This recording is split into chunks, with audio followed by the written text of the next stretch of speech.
Hello, my name's Katie Dean, a registered dietitian, and we're here at Brookshire's grocery store in West Monroe today to shop for the ingredients that we need for our gluten-free macaroni and cheese.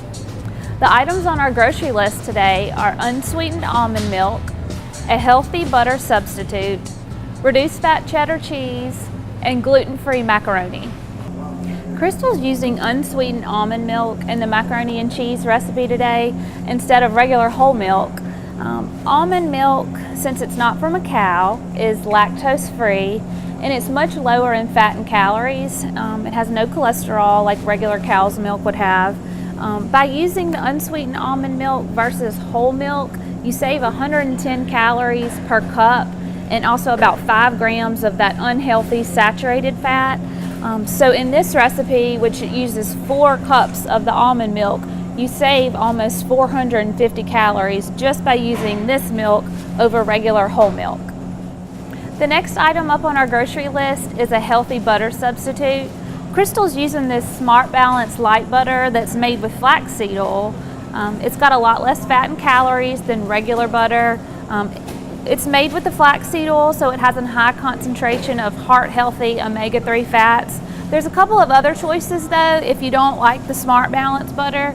Here's a Smart Balance that's dairy-free, so that's also a healthy option. There's this Brummel and Brown butter. It's actually made with yogurt, and it's also more heart-healthy than using regular stick butter. So you can see there's lots of different choices for a healthier butter substitute. Just make sure you make a smart choice. Reduced fat cheddar cheese is the next item up on our healthy grocery list today. By using lower fat cheddar cheese, you save a lot of fat and calories in this recipe. You want to read labels though when you choose reduced fat cheeses, because sometimes the lower fat version will have more sodium, so you have to be careful about that. Also, some off brands of shredded cheddar cheese could have wheat as a filler, and that would make the cheese product not gluten-free. So our gluten-free macaroni and cheese today, you want to make sure you read the label and choose reduced fat cheddar cheese that doesn't have any gluten in it. Sargento is a good brand. All of their products are natural cheese and are definitely gluten-free, so it makes it a great choice for this recipe. The final ingredient on our grocery list today is a gluten-free macaroni pasta. We're here on the pasta aisle, and as you can see, there's lots of different kinds of pasta. You just want to make sure you pick one that's gluten-free. Gluten-free pasta is usually made with brown rice flour or with corn flour, as in the one Crystal's using today. The one made with corn flour actually has a higher fiber content, which is great, but typically gluten-free pasta versus regular pasta have about the same amount of carbohydrate. But the extra fiber in the corn flour should be great to kind of slow down that blood sugar rise from the pasta. So it makes it a great choice in this recipe today. So now let's get to the fast food kitchen and watch Crystal as she prepares this healthier macaroni and cheese.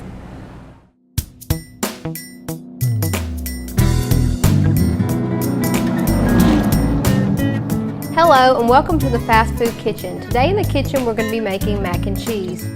Not quite your traditional macaroni and cheese. We did a few alterations. We made it gluten-free and we made it a little bit leaner. We changed a couple of the basic ingredients, but it's still got a great flavor. And it's more of like an oven baked mac and cheese, casserole type. It's really good. So let's get started. The first thing I did was I went ahead and did my pasta.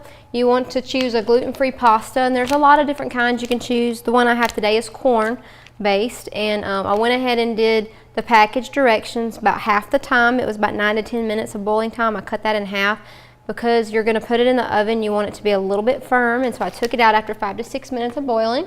So I got that all ready for us, and then we're going to make our sauce and get started. So the first thing you want to do is you want to take 4 tablespoons of Smart Balance light butter, and I've already got that melted for us, in your pan, and you want to add the 3/4 teaspoon of the pepper and the teaspoon of the sea salt to it, and then kind of whisk that around in there together. And then since it's already melted, we're going to leave it right there for a second. And the next step we're going to do is we're going to take about 4 cups of unsweetened almond milk. We're going to put it in a bowl, and then we're going to mix in I think it's 1/4 cup of cornstarch. It thickens it a little bit. And this does look a little funny when you do put it into the oven, but it really thickens well in the oven, because when I pulled mine out, it looked a whole lot prettier then than it did at the beginning. And it takes a little while for that cornstarch to thicken, but you're going to stir that really, really well. And then you're going to add your cornstarch almond milk mixture to your butter in your pan on low to medium heat. And do that. And you're just going to stir it for a little bit while it thickens. Turn that heat up just a little bit.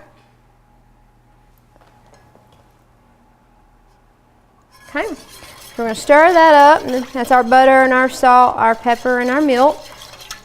And then while you're stirring that, you get ready to add the cheese. We have 2% low-fat cheese today. It melts pretty well, and you're going to add 3 cups of the 4 cups to the cheese mixture, and you're going to save the other cup for just the sprinkle on top. It gives it that extra creamy topping, and I love. And also what you're going to do while we stir this, we'll just talk about this. You're going to take a couple slices of gluten-free bread, and you can toast them in an oven or in a toaster for just a couple of minutes, and then you want to pulse them up. You don't have to do this, but this just adds an extra yummy to the top. You put a little bit of butter and then the gluten-free bread, and you just pulse it in a food processor, and it kind of gives it a nice crumbly topping, and it's really good. And so, but that's for the end. And so once that's done, you're going to start adding your cheese, and it'll start melting in there. And then save a little bit for the top. Okay, we're going to get all that all melted in there. And I got one finishing up in the oven, so if this doesn't melt in time, I'll just grab it and we will snack on it. I got a couple guests in here that are going to be coming in to try, and I'm splashing this everywhere, taking a milk bath. So once this is done, it's going to take a few minutes, but once you get all of that thick, it takes a little while to thicken it up. You finish cooking your cheese mixture. You're going to pour it all on top of here, and then you should, before you get all this started, go ahead and start your oven to 375, so it'll be ready to go. So because once your cheese mixture is all fluid and melted, you're going to pour it over the top of your pasta, and then you'll put your already processed breadcrumbs on top, and you'll put it on into the mixture. So we're going to go ahead and pour this over here. Like I said, it's going to look a little watery now, but it does thicken up when it's in the oven. It's not quite melted, but you can mix it on in there.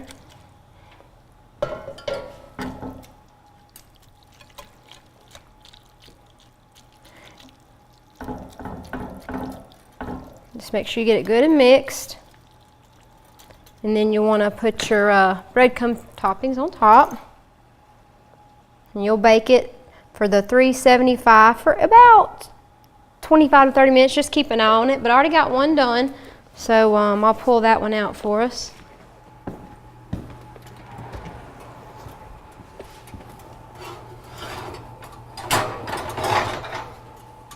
Got this one here.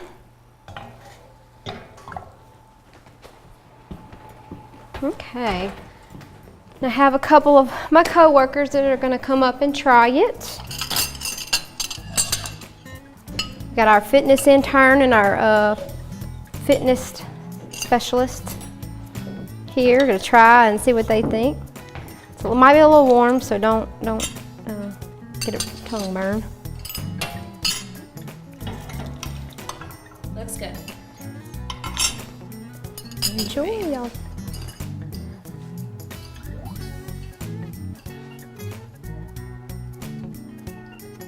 Not bad for gluten. I was a little nervous about gluten-free pasta. It was good, huh? Good. Really good. All right. Well, thank you for joining us today in the fast food kitchen, and come next time and see what we'll have for another healthy, tasty treat.